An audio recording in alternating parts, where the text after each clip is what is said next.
ان دنوں رسول اللہ صلی اللہ علیہ وآلہ وسلم صفا پہاڑی کے دامن میں واقع ارقم بن ارقم کے گھر کو دعوت اسلام کے لیے خاموشی سے استعمال کر رہے تھے، جس نے پتہ بتایا اور ساتھ یہ بھی کہا کہ جب سے انہوں نے نبوت کا دعویٰ کیا ہے قریش ان کے سخت مخالف ہو چکے ہیں۔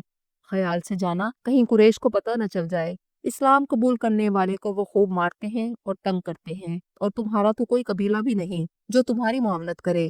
حق کے متلاشی حضرت صہیب رومی ایک دن دارالارقم پہنچ گئے۔ گھر میں داخل ہونے لگے تو عمار بن یاسر نظر آئے۔ دونوں کی منزل ایک ہی تھی۔ رسول اللہ صلی اللہ علیہ وآلہ وسلم کی خدمت میں حاضر ہوئی۔ آپ نے دونوں کو گلے لگایا اور اکٹھے ہی کلمہ پڑھایا۔ دونوں نے ایک ہی دن ایک ہی وقت اسلام قبول کیا۔ جب مسلمانوں پر قریش مکہ کے ظلم و ستم حد سے بڑھ گئے تو رسول اللہ صلی اللہ علیہ وآلہ وسلم نے اللہ کے حکم سے صحابہ کرام کو پہلے حبشہ اور پھر مدینہ ہجرت کرنے کا حکم دیا۔ لوگ آہستہ آہستہ اپنے حالات کے مطابق ایک ایک کر کے مکہ سے ہجرت کر کے مدینہ جانے لگے۔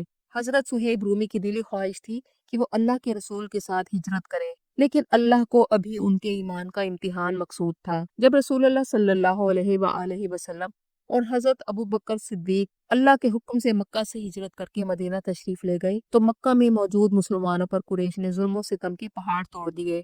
ان میں حضرت صہیب رومی بھی شامل تھے۔ یہ مالدار تو تھے لیکن ان کا مکہ میں کوئی خاندان یا قبیلہ نہ تھا جو انہیں عرب کے قبائلی نظام میں سپورٹ کرتا۔ مشرکین نے مکہ کی ان کی جاسوسی کے لیے کچھ لوگ مقرر کر دیے تاکہ یہ ہجرت نہ کر جائیں۔ حضرت صہیب رومی نے تجارت سے جتنا مال کمایا تھا اسے سونے چاندی کی شکل میں جمع کر کے گھر کے ایک کونے میں زمین میں دفن کر دیا، اور پھر ایک رات تیر کمان سنبھالی، تلوار گلے میں لٹکائی اور پہرہ داروں سے چھپ کر مدینہ کی طرف پیدل چل دیے۔ ابھی زیادہ دور نہیں گئے تھے کہ پہرے داروں کو خبر ہو گئی۔ فوراً گھوڑوں پر سوار ہو کر آئے اور صہیب رومی کو گھیرے میں لے لیا۔ آپ ایک اونچے ٹیلے پر چڑھ گئے اور للکار کر کہنے لگے کہ تم اچھی طرح جانتی ہو کہ میں تم سب سے زیادہ ماہر تیر انداز ہوں۔ اگر تم میری طرف بڑھنے کی کوشش کرو گے تو میں تم میں سے ایک ایک کو موت کے گھاٹ اتار دوں گا، اس لیے بہتر ہے میرا راستہ نہ روکو اور مجھے جانے دو۔ قریش کہنے لگے، اے صہیب، تم ہمارے درمیان غریب آئے تھے، پھر تم نے یہاں دولت کمائی، ایسا کیسے ممکن ہے کہ تم اپنا مال اور اپنی جان دونوں سلامتی کے ساتھ مدینہ لے جاؤ؟ حضرت صہیب رومی نے یہ سن کر کہا، اگر میں تمہیں اپنا سارا مال دے دوں تو کیا تم مجھے جانے دو گے؟ انہوں نے کہا، ہاں، پھر ہم تمہارا راستہ نہیں روکیں گے۔ آپ نے انہیں اپنے گھر کی وہ جگہ بتائی جہاں مال دفن کر کے آئے تھے، تو انہوں نے آپ کا راستہ چھوڑ دیا۔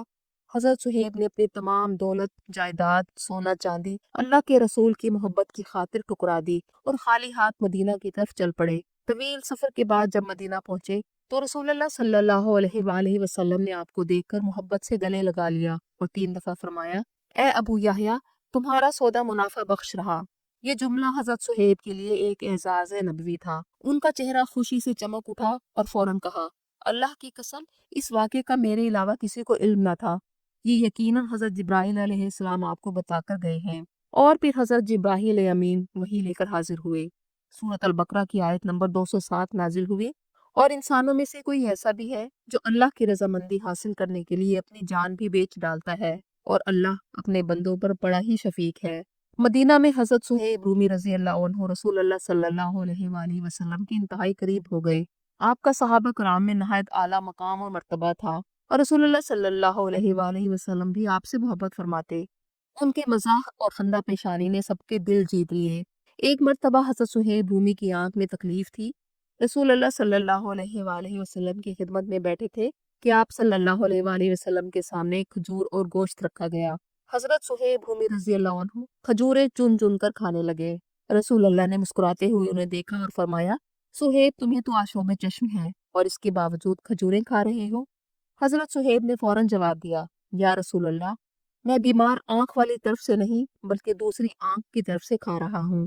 یہ سوال سن کر رسول اللہ مسکرا دیے۔ حضرت صہیب رومی رضی اللہ عنہ محبت رسول سے سرشار تھے۔